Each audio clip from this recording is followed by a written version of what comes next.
नमस्कार, good morning विद्यार्थी मित्रों, केम छो? मजामां? तो वांधो नहीं। भौतिक विज्ञान विषयना धोरण 12 सायन्सना प्रकरण नंबर 9 जेमनुं नाम छे किरण प्रकाशशास्त्र अने प्रकाशीय उपकरणों, जेमां आपणे 14 लेक्चर सुधी जोयुं हतुं। मित्रों, लास्ट लेक्चरनी अंदर आपणे पावर उपरथी लेन्सनुं संयोजन, एना उपरथी पातळा लेन्सनुं सूत्र अने एना उपरथी एनो परिणामी पावर एनो सरवाळो थाय अने एनी मोटवणी जे छे एनो गुणाकार थाय। बराबर, ए आपणे लास्ट लेक्चरनी अंदर चर्चा करी थी। हवे आपणे नेक्स्ट जे आपणो पॉइंट आवे छे ई प्रिझम वडे थतुं वक्रीभवन, अथवा तो तमने एम कहे कि प्रिझमनुं सूत्र तारवुं अथवा प्रिझम समीकरण मेळवुं।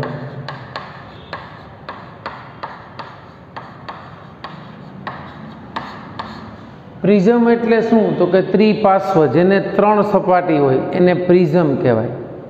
बराबर, सामान्य रीते 3 सपाटी धरावती आकृतिने आपणे प्रिझम कहीए तो आ प्रिझम थयो। आ प्रिझमनो ए खूणो, आ बी खूणो, आ सी खूणो। बराबर, आ एनो पायो थयो। ई सिवायनो सामेनो खूणो एने एनो प्रिझम कोण कहेवाय। प्रिझम कोण, आ समबाजु प्रिझम होय तो एनो प्रिझम कोण एने आपणे ए कहीशुं। ई प्रिझम कोण हमेशा 60 अंशनो हशे। प्रिझमनुं काम शुं? तो प्रिझम जे छे ई प्रकाशनुं विभाजन करे छे। बराबर, अहींया आपणे जे सूत्र तारववानुं छे प्रिझम समीकरण एवुं छे I + E = A + डेल्टा। अहींया आपणी पासे 4 राशिओ छे। I एटले आपात कोण, E एटले निर्गमन कोण, A एटले प्रिझम कोण, डेल्टा एटले विचलन कोण। जे आपणे विचलन जोयुं हतुं केमां स्लेब उपर प्रकाशनुं किरण आपात थतुं हतुं अने लेटरल शिफ्टनुं जे सूत्र मेळव्युं हतुं एमां आपणे जोयुं हतुं ई विचलन। पछी निर्गमन पामतो प्रकाश एटले અહીંથી प्रकाश आपात थाय ने અહીંથી બહાર નીકળે ત્યારે આ લંબ સાથે જે કિરણ ખૂણો બનાવે છે એને નિર્ગમન કોણ કહેવાય। આપણે આમાં સમજશું બધું। આપાત કોણ આપણને ખબર છે કે જે સપાટી ઉપર આપાત થાય એ આપાત કોણ। તો અહીંયા તમે પ્રિઝમની અંદર જોવા જાઓ તો તમારી એ બી જે છે એ આપાત સપાટી છે।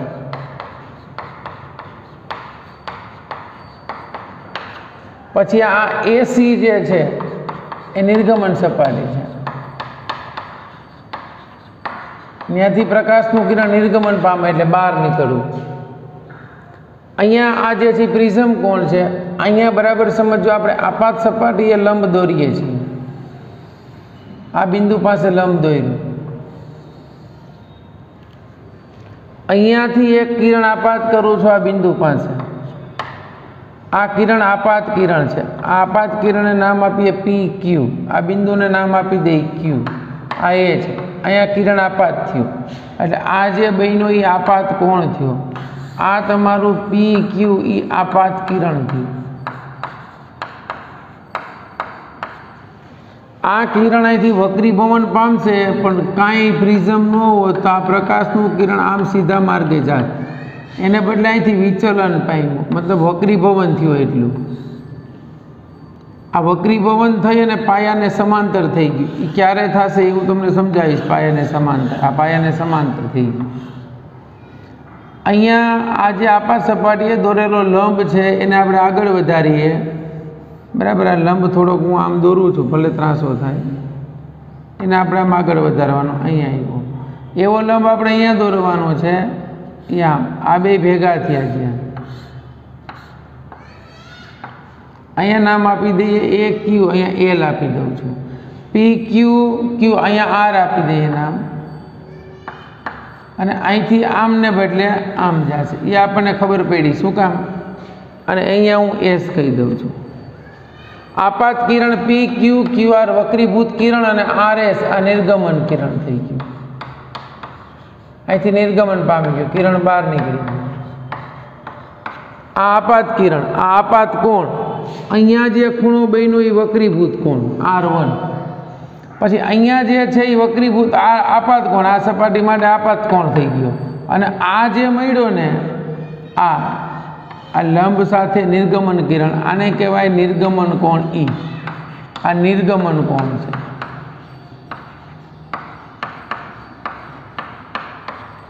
આ જે છે એ આપાત કોણ છે.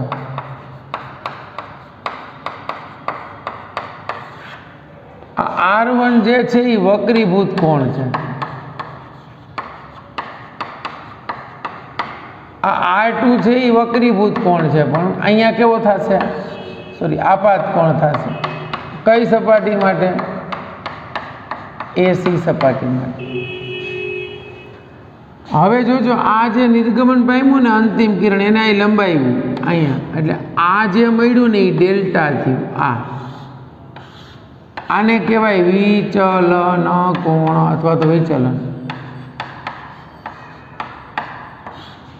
આ જે બન્યો તો એને એ કીધો, આ તમારો થયો એ પ્રિઝમ કોણ. આમ જોવા જાવ તો હવે તમારે આટલી વસ્તુ વચ્ચેનો સંબંધ ચેક કરવાનો છે. પ્રિઝમ કોણ, આપાત કોણ, વિચલન કોણ અને નિર્ગમન કોણ. આટલું ક્લિયર થયું બાળકો? હવે તમારે આ સૂત્ર તારવવાનું છે. તો એ માટે આ આપાત સપાટીએ દોરેલો લંબ છે, બરાબર. આ આપાત સપાટીએ દોરેલો લંબ છે, એટલે આ બંને ખૂણા તમે જોવા જાવ તો 90 ના થયા. તો આ પ્રિઝમ કોણ એ છે, આ જે છે એ L છે. તો અહીંયા આકૃતિ પરથી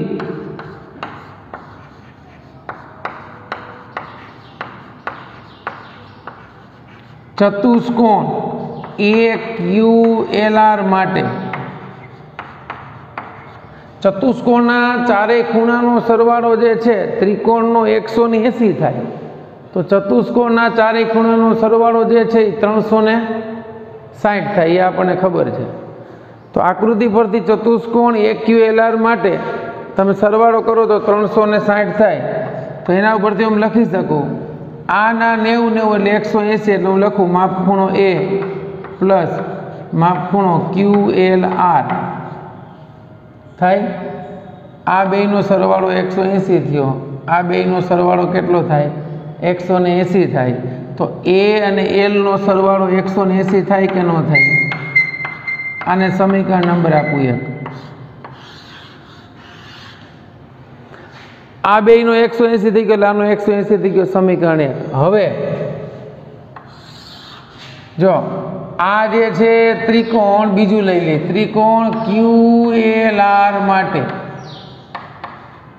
આ ત્રિકોણ QLR માટે R1 વત્તા R2 વત્તા QLR, R1 વત્તા R2 વત્તા ખૂણો QLR is equal two 180 degree થશે.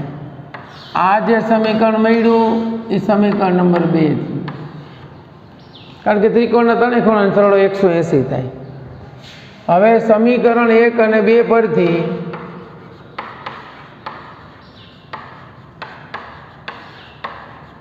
શું થશે? બંનેને સરખાવી દો તો અહીંયા માપખૂણો A પ્લસ માપખૂણો QLR is equal to R1 plus R2 plus QLR. આ કેન્સલ થઈ ગયા, એટલે A ઇઝ ઇક્વલ ટુ આપણને મળ્યું R1 પ્લસ R2, આવું મળ્યું. બરાબર. હવે બરાબર સમજજો. હજી હવે અહીંયા જે છે એને આપણે નામ આપી દઈએ N. તો અહીંયા આ ત્રિકોણ આવો બન્યો, જો આ Q છે, આ R છે, આ જે છે ને એ આમ થયું એટલે N છે, એટલે આનો બહિષ્કોણ થયો, એને ડેલ્ટા નામ આપ્યું. આ ખૂણો જે છે ને એને વિચલન Δ1 કહી દઈએ, આનું વિચલન Δ2 થઈ જાય. કેમ? તો કે આ કિરણ આમ જતું હતું, એને આમ જતું હતું એટલે આમ ગયું, એટલે આ વિચલનને Δ1 કીધું. પછી આ પ્રકાશનું કિરણ જે છે એ આમ જવાને બદલે આમ ગયું, એટલે એનું વિચલન આટલું થયું. આમ જવાને બદલે આ થયું ને એ વિચલન એ Δ2 થયું. એટલે આના ઉપરથી બહિષ્કોણ Δ ઇઝ ઇક્વલ ટુ Δ1 પ્લસ Δ2 થાય. Δ ઇઝ ઇક્વલ ટુ Δ1 પ્લસ Δ2. તથા તો હવે આપણને ખબર પડી કે delta is equal to Δ1 plus Δ2 બરાબર. આ જે છે એ ત્રિકોણ QNR નો બહિષ્કોણ.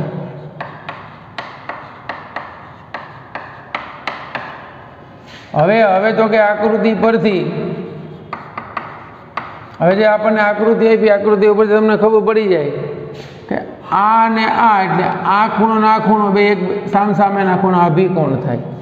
આકૃતિ પરથી I is equal to Δ1 plus R1 તથા R ઇઝ ઇક્વલ ટુ અહીંયા sorry E is equal to Δ2 plus R2 થાય.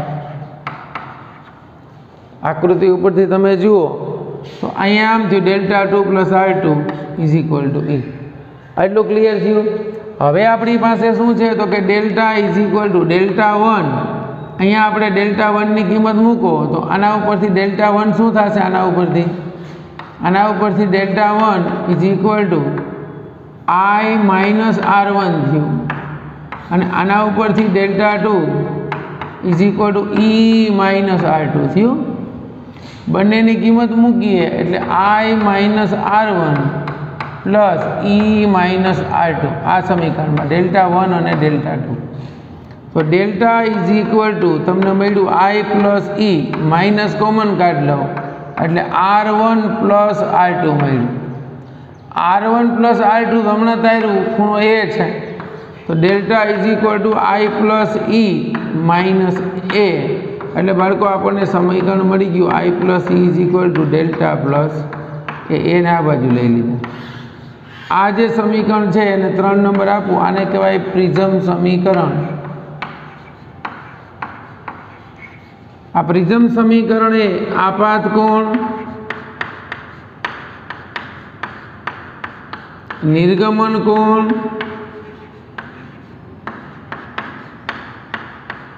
વિચલન કોણ અને પ્રિઝમ કોણ વચ્ચે સંબંધ દર્શાવતું સમીકરણ છે.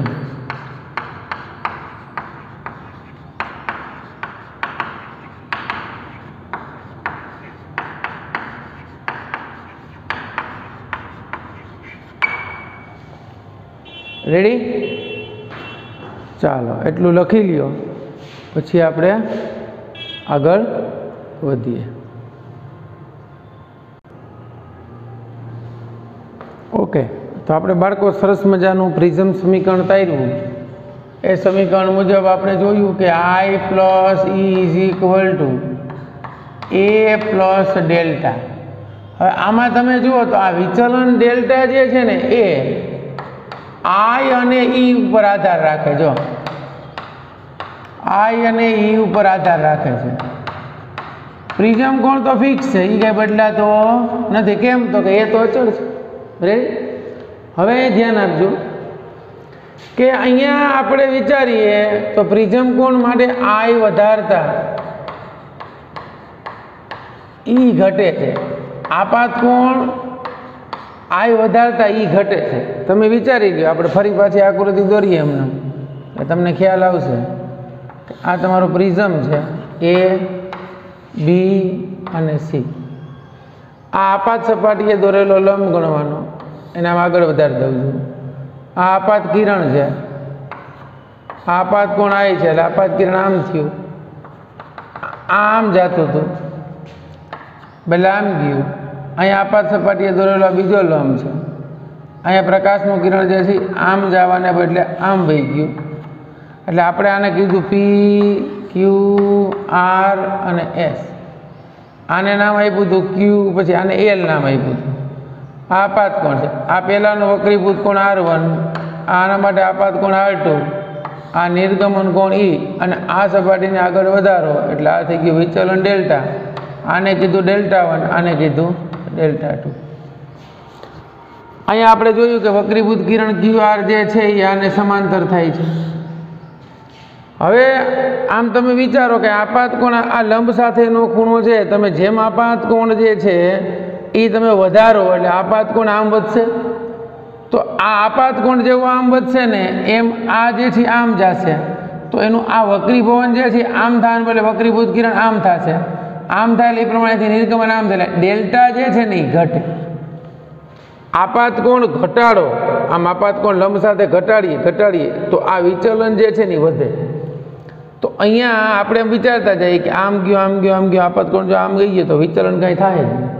આપાત કોણ વધારતા જઈએ તો એમ વિચલન કોણ ઘટે સોરી નિર્ગમ આપાત કોણ આ વધારતા એ ઘટતો જાય. હવે એ કેમ થશે? નિર્ગમન કોણ જો આવડો આવે. અહીંયા આપણે એક સરસ મજાનો ગ્રાફ પહેલાં સમજીએ, બરાબર, એની સમજૂતી મેળવીએ કે અહીંયા આપણને એક ગ્રાફ આપ્યો છે.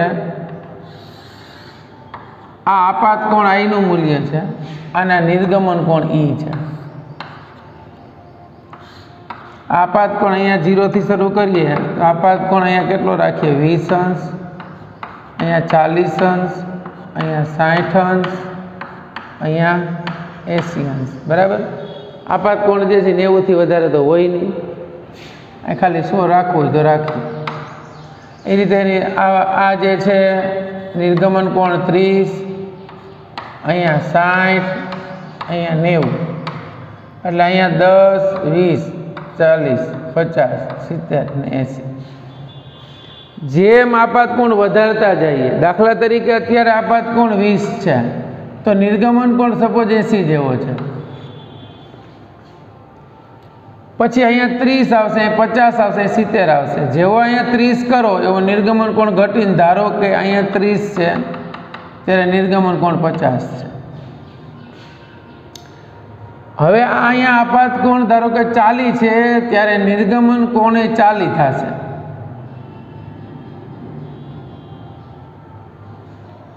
પછી આપાત કોણ 60 થશે ને તો નિર્ગમન કોણ પાછો વધશે. વળી આપાત કોણ હજી વધારશો નિર્ગમન કોણ પાછો વધશે.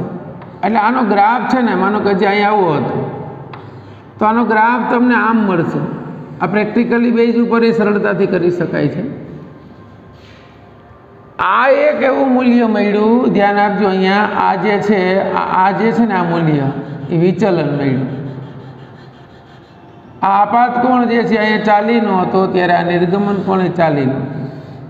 મતલબ I બરાબર E થાય ને ત્યારે I બરાબર E માટે આ વિચલન જે છે ને ડેલ્ટા બરાબર ડેલ્ટા M મળે છે. આ આપાત કોણ I વર્સિસ નિર્ગમન કોણ નહીં, આમ તો આપાત કોણ I વર્સિસ વિચલન કોણ ડેલ્ટા થશે, સોરી, કારણ કે આ E I ઉપર આધાર રાખે છે. અહીંયા E નહીં ડેલ્ટા આવશે. આપાત કોણ વધારતા જાવ ને એમ વિચલન જે છે એ ઘટતું જાય. અહીંયા ધારો કે સપોઝ આપાત કોણ આપણે એમ વિચારીએ કે આપાત કોણ અહીંયા મારો 17 હતો ત્યારે વિચલન 90 જેવું મળતું હતું કે 100 જેવું મળતું. અહીંયા જ્યારે આપાત કોણ 20 થયો ત્યારે વિચલન 80 આવ્યું. આપાત કોણ 50 થયો ત્યારે વિચલન ધારો કે 70 આવ્યું. પણ આપાત કોણ જ્યારે 40 થયો ને ત્યારે વિચલન તમને અહીં કંઈક મળતું હતું, એ ધારો કે વિચલન 40 જ મળ્યું સપોઝ. આ તો મેં અહીંયા 40 લખ્યું, બાકી ગમે હાલ છે. પણ અહીંયા એવું બન્યું છે કે ત્યારે આપાત કોણ અને નિર્ગમન કોણ બંને સરખા હતા. આપાત કોણ અને નિર્ગમન કોણ સરખા થાય ત્યારે I બરાબર E માટે ડેલ્ટા M જેટલો થઈ ગયો. અને ડેલ્ટા M જેટલો થઈ જાય પછી તમે આપાત કોણ I વધારતા આ વિચલન ડેલ્ટા વધશે, ઘટશે નહીં. જો અહીંયા આપણે કીધું કે I વધારતા E માં ફેરફાર થાય, પણ આપણી પાસે સૂત્ર આવું છે, જો delta is equal to I plus E minus A છે, રાઈટ. આ તો બદલાવાનો નથી, તો બદલાશે શું? આ હવે આ વિચલન છે, આ બદલાશે તો આમાં કંઈક ફેરફાર થશે. આ વિચલન કોણ મળશે? નિર્ગમન કોણ મળશે? આ ડેલ્ટા છે, ડેલ્ટા બે ઉપર આધાર રાખે. આ તો અચળ છે, એ કંઈ બદલાવાનું નથી.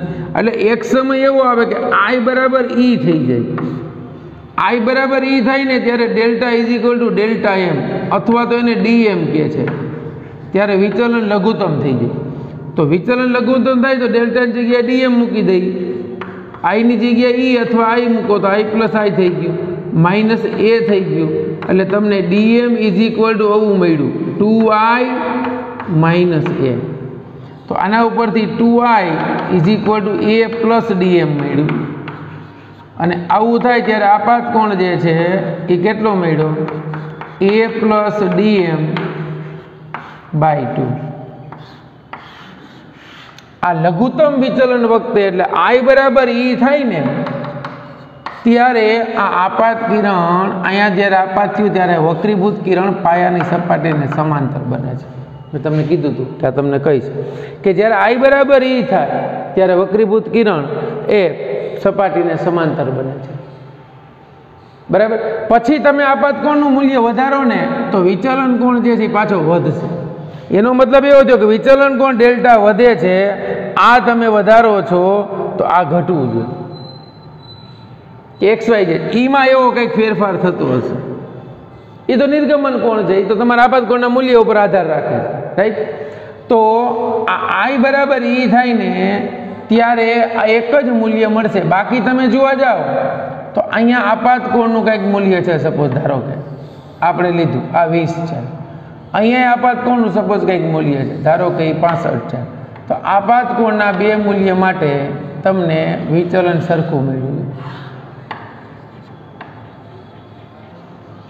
આ જે છે એ પ્રેક્ટિકલ આવતો અત્યારે તો આ પ્રેક્ટિકલ જે ટાંકણીઓની મદદથી તમે સમજો છો એટલે આ સૂત્રનો ઉપયોગ કરીને પ્રેક્ટિકલમાં આવે છે. પહેલાં તો સ્પેક્ટ્રોમીટરનો પ્રેક્ટિકલ આવતો, એમાં તો કાયદેસર જે છે એ તમને વિચલન મળે પછી વર્ણપટ વિરુદ્ધ દિશામાં મળે જ આવે. એ પ્રેક્ટિકલ તો નીકળી ગયું છે. રાઈટ. પરંતુ અહીંયા આપણને ખબર પડી ગઈ કે લઘુત્તમ વિચલનની સ્થિતિ થઈ ગઈ. લઘુત્તમ સ્થિતિ વખતે આપાત કોણ એટલો થઈ ગયો. હવે જ્યારે i બરાબર e થાય ને ત્યારે ઓલા વક્રીભૂત કોણ બે હરખા થઈ જાય. કારણ કે હવે પછી શું થાય ખબર, આ કિરણ અહીંથી આમ ગયું ને આમ ગયું ને એની જગ્યાએ આના દિશામાં પાછું મોકલો તો પાછું આમ જ આવે. આમ આવે ને તો આ બેના મૂલ્ય સરખા થઈ જાય. એ સરખા થઈ જાય તો a ઇઝ ઇક્વલ ટુ આવું છે r1 પ્લસ r2. તો એના બરાબર શું થઈ જાય, કાં 2r1 થઈ જાય ને કાં તો 2r2 થઈ જાય. આના બરાબર હું r લખી નાખું તો શું થઈ ગયું, a બરાબર 2r થઈ ગયું. આના ઉપરથી r is equal to a by 2 થઈ ગયું. એટલે r is equal to a by અથવા તો r1 બરાબર r2 બરાબર r બરાબર a બાય 2. આ જે છે એ વક્રીભૂત કોણ થઈ ગયું. હવે આપણને ખબર પડી ગઈ કે લઘુત્તમ વિચલનની સ્થિતિ એટલે શું. તો કે લઘુત્તમ વિચલન ક્યારે મળે, તો કે જ્યારે i અને e ના મૂલ્ય સમાન થાય ત્યારે વિચલન લઘુત્તમ મળે. વિચલન એટલે આ જે છે એ પ્રકાશના કિરણનું આપાત કિરણ અને નિર્ગમન કિરણ વચ્ચેનો ખૂણો, આ ડેલ્ટાની વાત છે. પછી આની અંદર કન્સર્ટ આપણે અત્યારે નથી રાખતા કે આપાત કોણના ફેરફાર સાથે વિચલન લઘુત્તમ ક્યારે થાય, તો કે i ની હરખા થાય ને ત્યારે વિચલન લઘુત્તમ થાય. બાકી આ વિચલનમાં શું થતું હતું, તો કે i વધારતા વિચલન ઘટતું હતું. i બરાબર e જ્યાં થયા ત્યાં વિચલન લઘુત્તમ થઈ ગયું, પછી i વધારતા પાછું વિચલન વધ્યું. હવે આવું થઈ ગયું તો આપણી પાસે બાળકો બે ખૂણા મળી ગયા, i મળી ગયો એટલો, a મળી ગયો આપણને, r મળી ગયો એટલો. હવે બિંદુ p પાસે સ્નેલના નિયમ મુજબ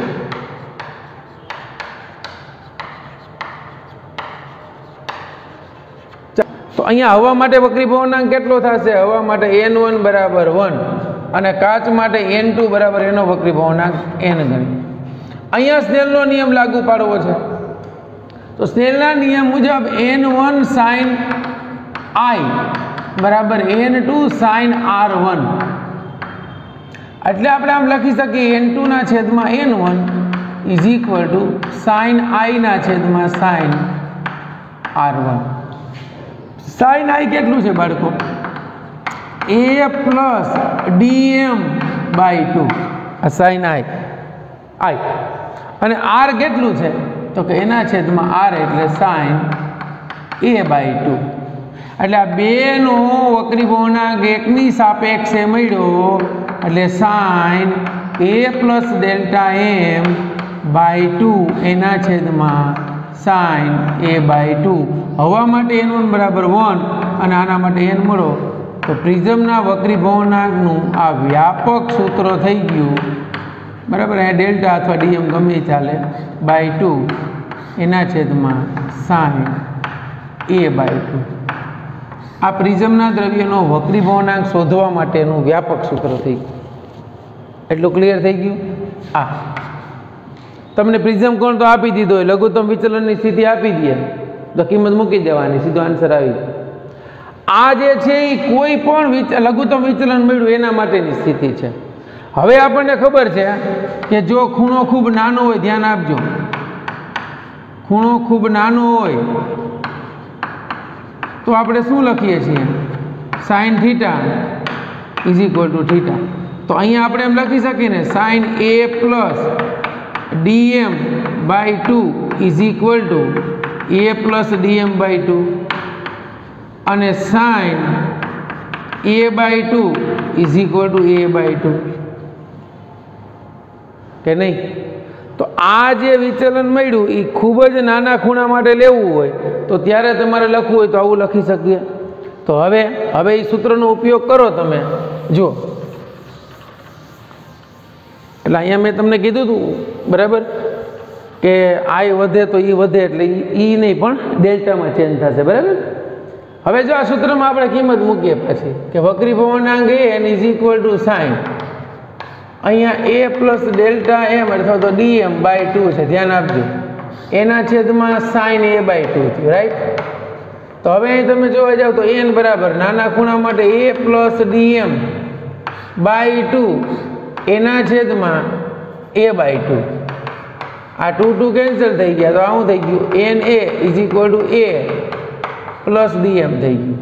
તો dm = n a minus a, એના ઉપરથી a કોમન એટલે એવું મળ્યું। તો આ સૂત્ર જે છે એ નાના પ્રિઝમ કોણ માટે સાચું છે, અથવા તો અહીંયા n21 લખો તોય ચાલશે। આ સૂત્ર નાના પ્રિઝમ કોણ માટે, નાના પ્રિઝમ કોણ માટે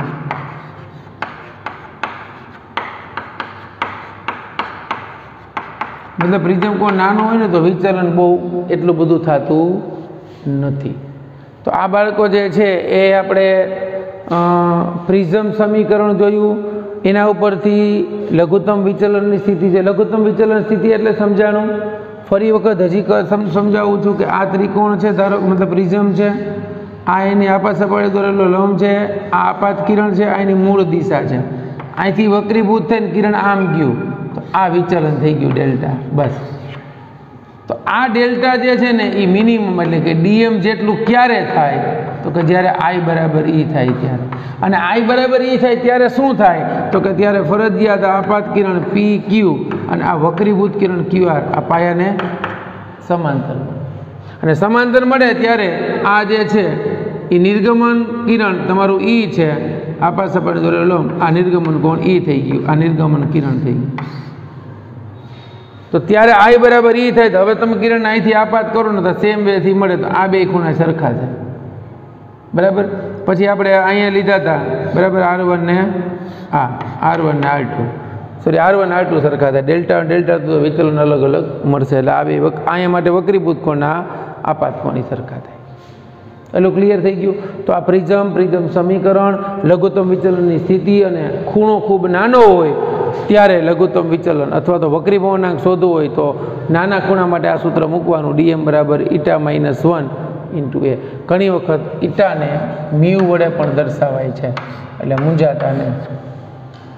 ઓકે બાળકો, તો આ લેક્ચર અહીંયા સુધી રાખીએ છીએ। નેક્સ્ટ લેક્ચરની અંદર હવે આપણે સ્વાધ્યાયના દાખલાઓ જે છે એ ગણીશું બરાબર, અને કા પછી થિયરી શરૂ કરશું। તો થિયરી જે છે એ આ પ્રિઝમ ઉપર આધારિત જે દાખલાઓ છે એ બાદ આના પછી જે થિયરી આવશે એ આવશે કુદરતમાં મળતી ઘણી બધી ઘટનાઓ, કુદરતની અંદર જે ઘટનાઓ આપણે આગળ પૂર્ણાંતરિક પરાવર્તનમાં જોઈ હતી એ સંદર્ભમાં અમુક ઘટનાઓ બીજી છે, પ્રકાશનું પ્રકીર્ણન છે, આ પ્રિઝમ જે છે એ પ્રકાશનું વિભાજન કરે છે, સફેદ પ્રકાશનું 7 રંગોમાં વિભાજન કઈ રીતે થાય છે, દરેક રંગ જે છે એનો વક્રીભવનાંક જુદો જુદો છે બરાબર, એ પ્રમાણે માધ્યમમાં જે છે એનો વેગ જુદો જુદો છે, તો કયા પ્રકાશનું રંગનું કેટલું વિચલન થાય છે વક્રીભવનાંક ઉપર ડિપેન્ડ છે, એ આપણે જોશું બરાબર છે। અને લાસ્ટની અંદર આપણા બે મહત્ત્વના પોઈન્ટ છે માઇક્રોસ્કોપ અને ટેલિસ્કોપ, એ થિયરી બાકી રહી એટલે નેક્સ્ટ લેક્ચરની અંદર લગભગ આપણે સ્વાધ્યાયના દાખલા શરૂ કરીશું. ચાલો લેક્ચર અહીં સુધી રાખું છું. Best of luck.